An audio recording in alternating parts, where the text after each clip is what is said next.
Oh hi! Welcome to my studio. It's my favorite place in the world to be. I'm Karen Alari, and today I'm going to be doing my favorite thing in the world to do, and that's painting. I'm going to be painting a little landscape painting for you today, and my purpose in doing these videos is to inspire you to paint. Because everybody can paint. You don't have to have a special skill. You just have to have the love and the desire to do it, and then the will to practice, practice, practice. That's how you learn to paint. That's how I learned to paint. So today I'm going to be doing a landscape from a photograph I took. It's a river scene. What I really liked about it was these sunlit trees in the background, and then their colors are reflecting onto the water itself, which is just really beautiful. And then in the foreground, I've got these dark trees that are creating a lacy frame around the whole thing. It's just a beautiful composition, and it's the beautiful colors of nature. Been looking forward to painting this one for a long time, and I'm so glad you're here to join me. Let's get started. Okay, here we are, starting our little painting. I usually start my paintings by breaking my canvas up into thirds, horizontally and vertically. And this just helps me look at my reference photo and have some reference points to go by in order to get my drawing fairly accurate. I have my picture up on my video monitor, and it has some cropping marks over the top of the picture that are in thirds as well. So that just helps me, at least in these initial stages, to get those the big landscape features in the right place. Of course, it's a landscape and it's very forgiving, so that's the wonderful thing about painting a landscape, is you don't have to be super accurate. This is called the blocking in stage, and if you've watched some of my other videos, you know that I start with the drawing and the blocking in, and I'm kind of combining these two steps in this one. I didn't actually do a line drawing first. I just went straight to the blocking in. It's a fairly simple landscape, nice big simple shapes to work with, so that's just the way I decided to do it. That's the good thing about artists. You know, there's lots of rules. We have lots of rules in all the books that you read, and mostly we break them a lot. But it's good to know the rules before you break them. Anyway, I blocked in this background hill of trees, the bank of the river, and I wanted to add a few trees as a background, as another layer of mountains behind it, just to give some extra feeling of depth. You didn't really see this in the reference photo, but I just thought it would add a little more depth and interest to the painting to do it that way. Remember, with a block-in phase, what you're looking for is values. Values are going to be what gives you a sense of realism in your painting. You can get your colors not quite right, and you can get a lot of things not right, but if your values are wrong, it won't read right, it won't look right, and you won't be happy with it. So this first stage is always about not thinking about details, just looking at big shapes, big placement on the canvas, and trying to get the value correct. In other words, the lightness or darkness, relative lightness or darkness of the paint that you're putting on the canvas. I know this water area is going to be generally lighter than some of the other areas, than the foreground, and so I'm just trying to find those relative values. I'm using a little different camera angle for this one. I keep trying to get away so you can see my palette and what I'm painting and not too much of me. I think this is a pretty good one. I think you can see. And this is a double time that's sped up twice so that we get through the painting a little bit faster. This is my typical palette I have.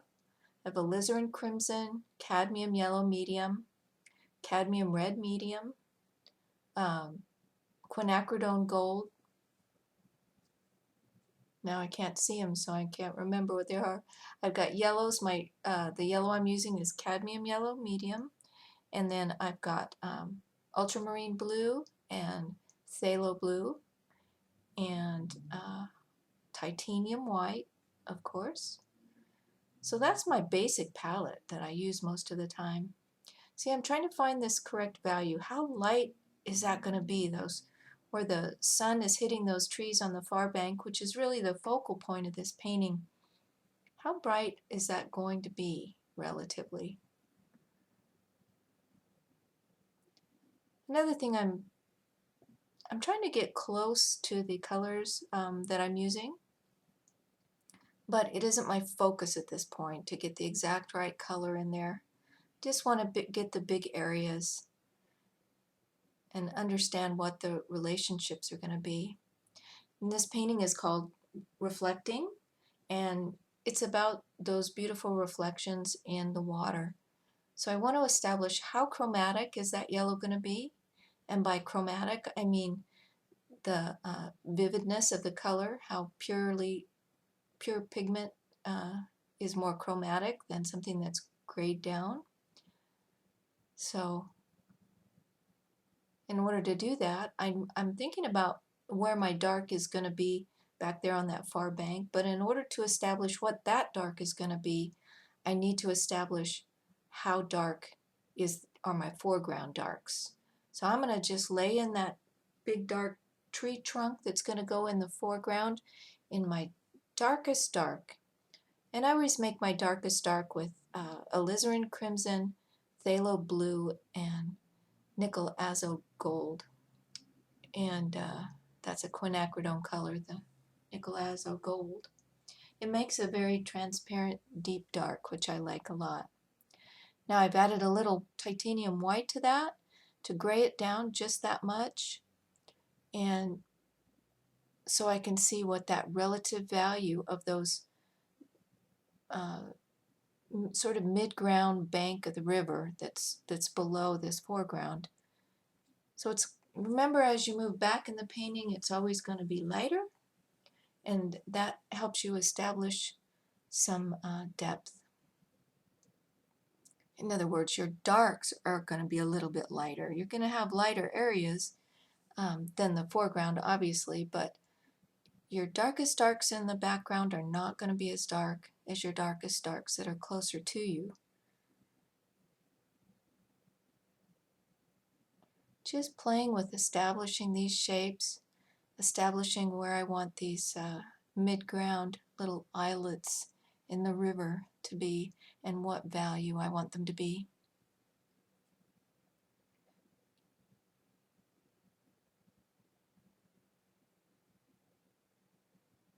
I'll let you just watch for a while and watch as the painting unfolds.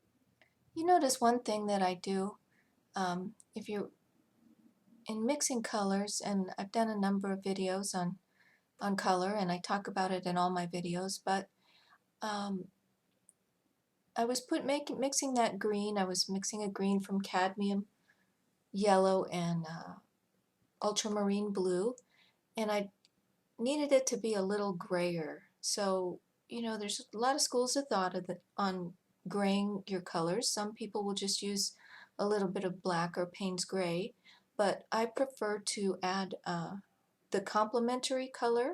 So if I'm trying to gray down this green a little bit, I added a little bit of cadmium red to it. And each different color has its own characteristics. Cadmium red is a very rich red color. but it's also very opaque. So sometimes if I want something that's not going to be quite so opaque and keep a little bit more transparency to the color, I'll use Alizarin Crimson instead, which at least in this brand of paints, I use golden acrylic paints. It's a more transparent color, and it's good for mixing a little bit. Now once I got all those darks in and my mid-tone colors, I realized I needed the sky to be lighter because it is the lightest thing out there. So I just added some titanium white over the top, and now I'm adding some warmer tones, a little bit of yellow, a little bit of cadmium red down in the bottom. I'm mixing that right on my canvas. There's two ways to mix the paint. You can either mix it on your palette, or you have a very short amount of time with acrylic paints that you can mix it on the canvas, and I often do that in this part of the painting when I'm trying to establish my values. If it's just too dark, I'm going to just take some titanium white and mix it right in on the canvas.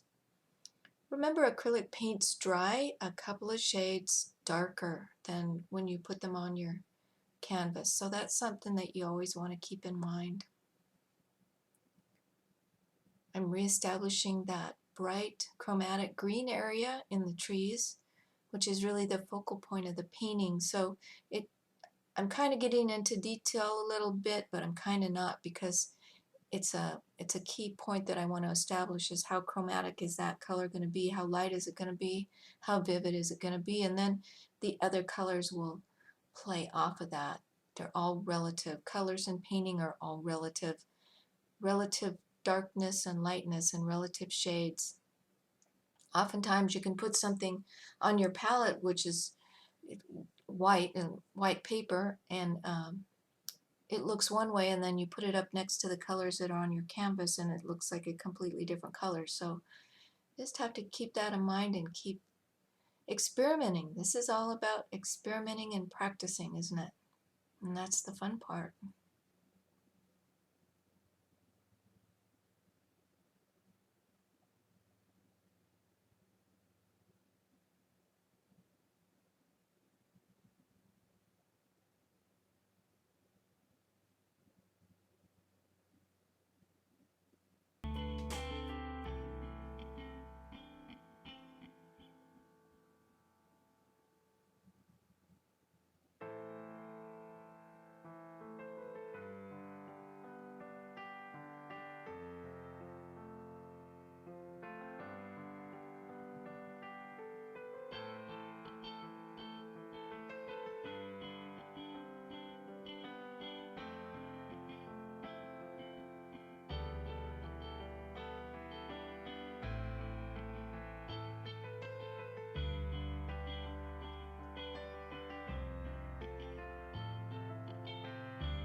You can see a lot of, when I'm putting in an area like this, you'll notice I put the dark down first, and then I'm coming back with the lighter color, putting it over the top, leaving a little bit of that dark showing. And that's one of the real benefits of working with acrylics, is you can put another color down right on top, and it's not going to mix together because the underlayer is dry.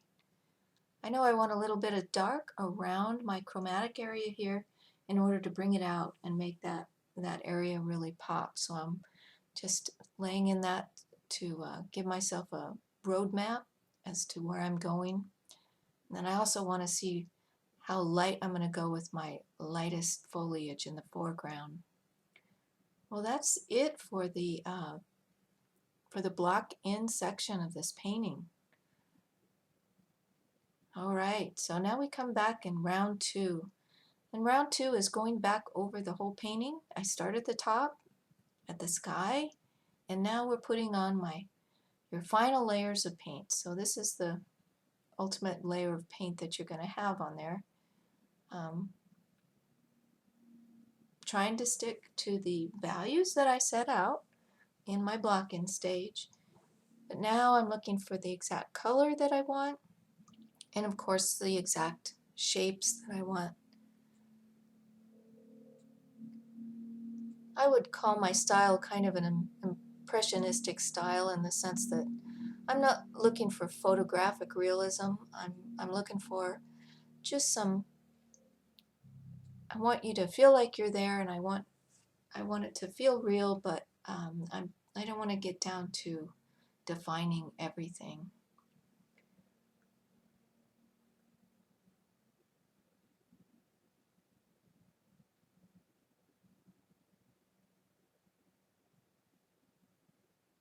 So now it's just a process of going through and step by step taking each section.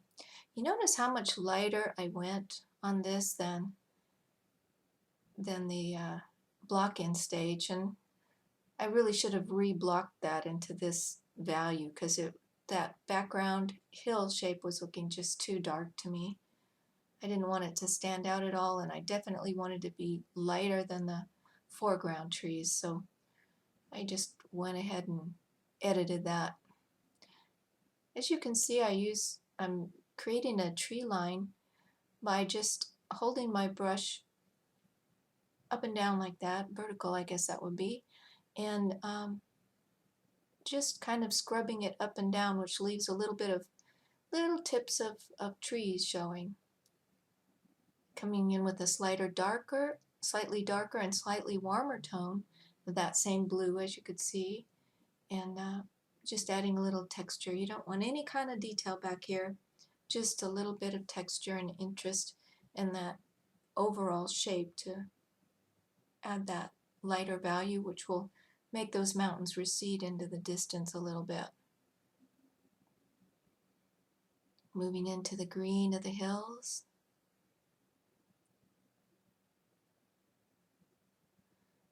I'm just looking at my reference photo, looking at the shapes that I see in the reference photo. I'm not thinking about, okay, here I'm painting a tree, here I'm painting a trunk. I'm just looking at the colors I see and trying to recreate those colors, those shapes of colors onto the canvas. And it's just a back and forth, and it's fun to do. And you just kind of have to turn your left brain off and just enjoy the process a little bit.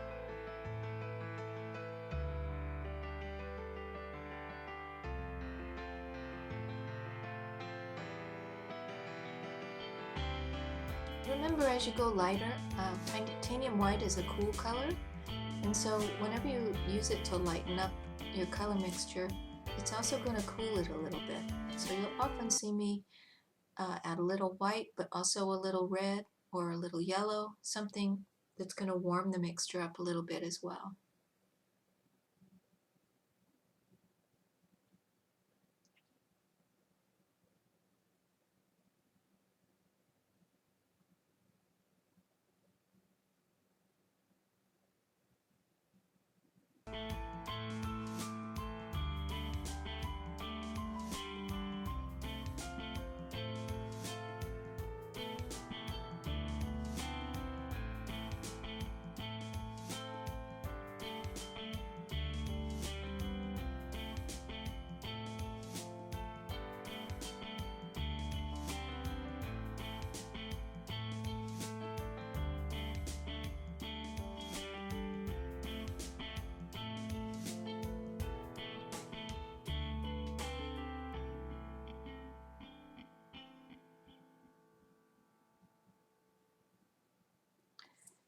I'm being careful to keep my edges soft in this background. You don't want hard edges. In other words, you want it to look a little bit fuzzy back there because you're looking at it in a distance, and so obviously it's not going to be very sharp. These are the reflections as I go along. The colors that I'm using back in the hillside, I'm adding to the reflections in the river. And reflections are easy to make. You just want to take your brush and pull straight down into the water to make a reflection. You don't want to outline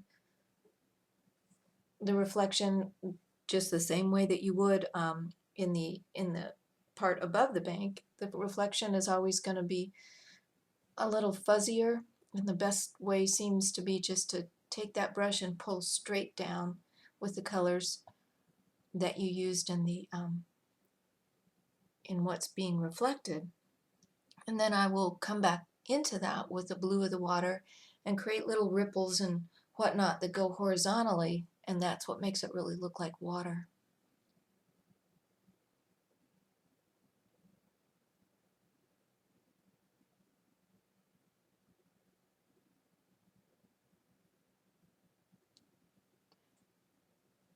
I'm using a couple different sized round brushes here. I'm using bristle brushes. They're a synthetic blend brush, and I had a slightly larger, probably a number 4 round, and this is probably a number 2 round brush that I use. The other brush I use is, well, it used to be a flat, but it's very kind of beat up and fuzzy looking, and I use that too to make a real soft foliage look, especially for these background areas. But right now I'm using that smaller round bristle brush, and I normally just use the side of the brush.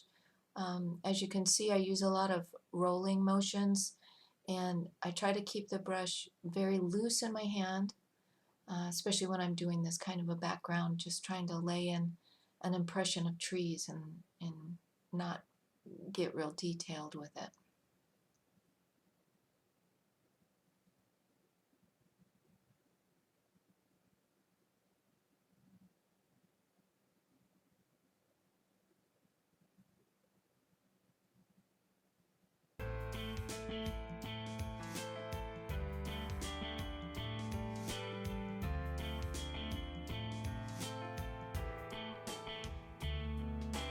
Layer on layers is really what my technique is about. I start with the darker colors and then move to the lighter colors, and then I oftentimes go back and forth, darker and lighter.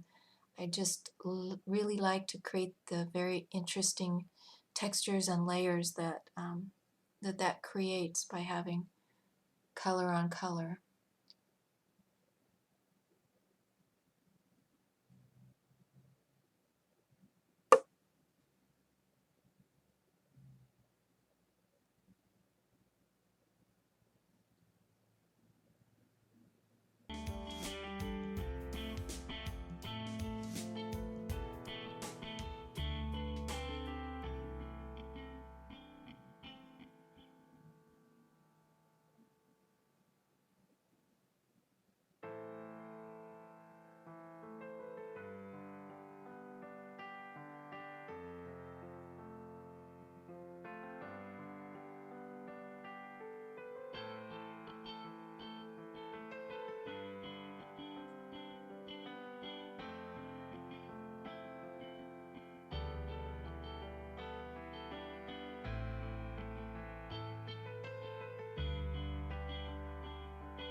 It's always tricky to establish the dark on on the far bank.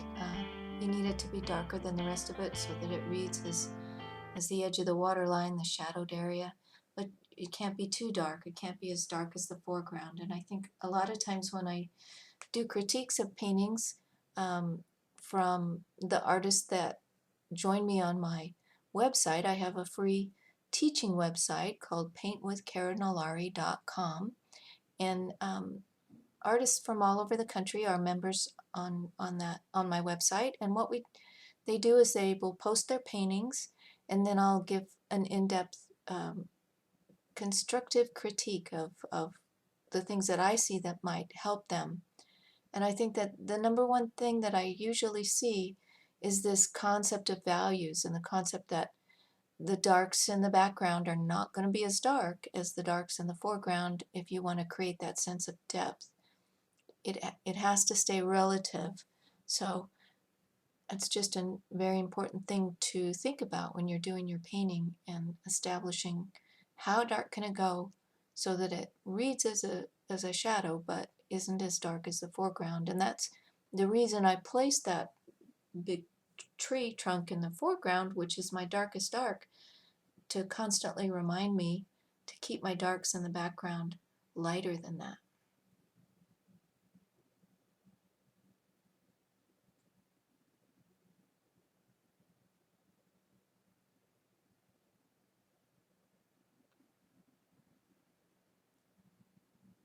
This is a process that I use when I'm getting rid of my hard edges. Again, with acrylics, you can clean out your brush and just have it slightly damp, and then go in and you can soften up those edges. Just scrub into them a little bit. Wherever you look and you see a hard edge, you can just scrub it out with a little bit of water if it hasn't been sitting for too long.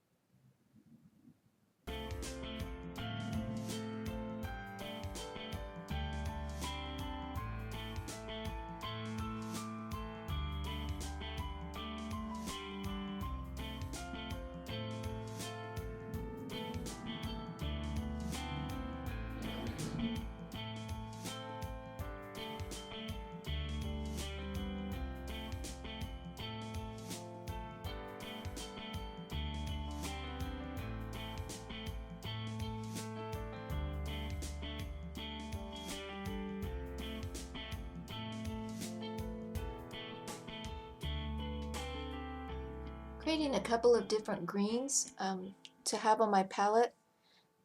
You have to be careful with acrylic paint. You can't mix up a whole big pile of one color and use it throughout the painting because it will dry out.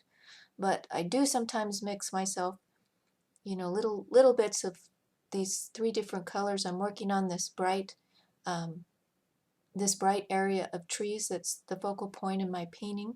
So I did give myself a sort of a darker color, a brighter color, a lighter color, just to mix together in this area. But as I say, you have a very short period of time to use that mixture, because especially as you move it around on your palette and flatten it out, it'll dry out real quickly. And so you have to, as an acrylic painter, you get a lot of practice in mixing paint and in recreating a color that you've used once, because that's just something that you have to keep doing.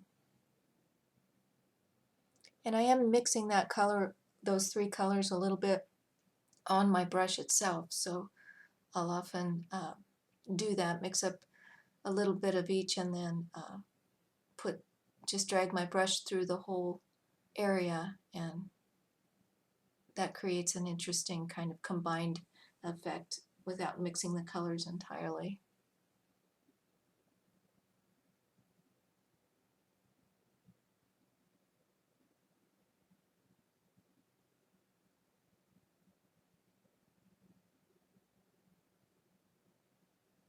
I'm using that real scrubby brush at this point that I was describing to you earlier. It's just an old bristle brush that's been used and abused, and it's kind of splayed out and makes some good foliage marks.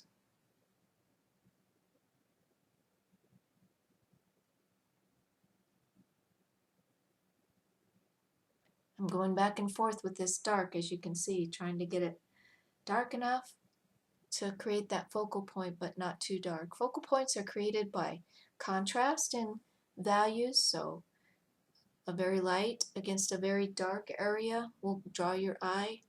A very chromatic area against more grayed colors will also draw your eye.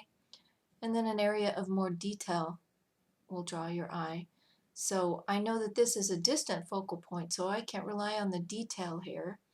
And I can't rely too heavily on the value change because, again, it can't be too dark or too light because it is in the distance. So I'm relying on that chromatic pop of color back there against the more grayed greens that are in the background.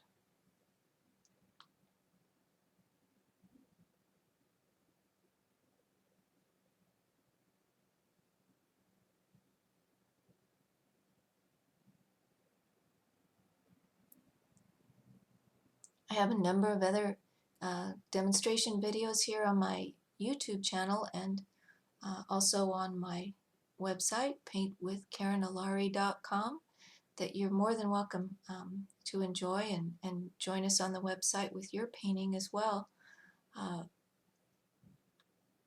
This is the first part of this particular painting. It's got 3 parts to it by the time we finish it up.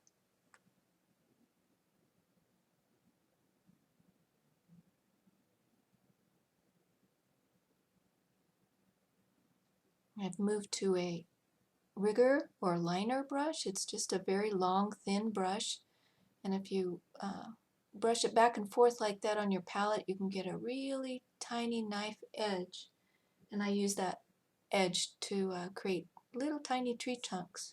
Again, I don't want to go overboard with this because if you get too much of that little detail in there, it's gonna not look realistic, but it's kind of hard not to go overboard because it's a lot of fun.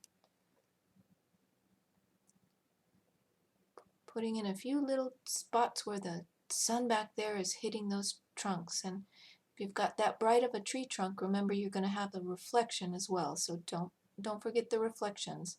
That's really the easiest way to do a reflection. Don't do your whole upper part and then come back and try to recreate the colors for the reflection, but instead do it as you go along.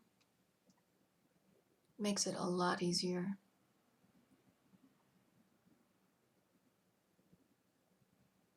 Trying to get that little dark edge that defines the water's edge there, the edge of the bank, and that little bit of dark shadow that goes back behind. Can't be too dark again, so this is the trial and error part of painting, and there's a lot of it, at least the way I paint.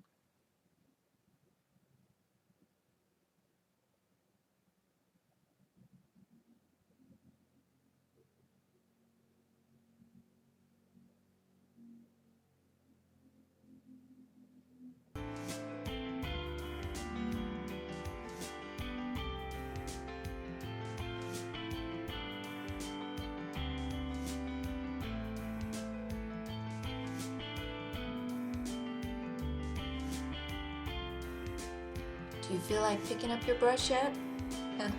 That's what I'm trying to do, is inspire you. Get out your canvas, get out your palette, turn on some tunes. Wonderful way to spend your time. At least I think so.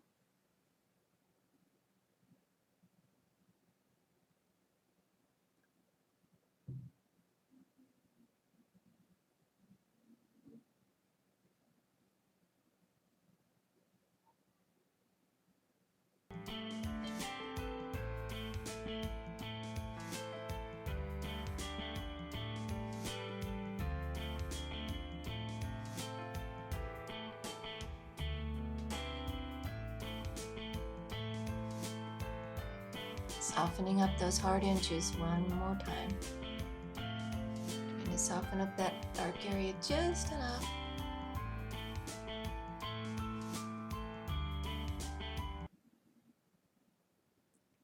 And the very light edge of the river always helps you define a river's edge like that with dark shadowed edge of the riverbank, and then the light water as it laps up against the edge will help to define that.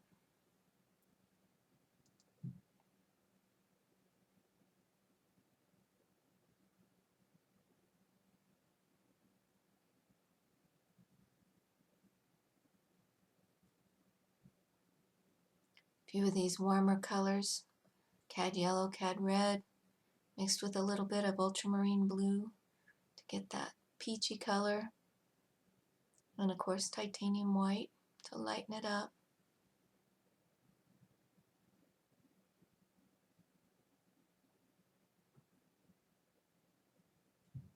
A little bit lighter, add a little more yellow to go a little bit warmer as well. Don't want to get that cold, chalky titanium white look. Always want to add a little bit of warmth or a little cool depending on which direction you're going. And we're almost at the end of part 1 of this little video. I'm really glad you joined me today. And I hope I see you over on my website, paintwithkarenalari.com.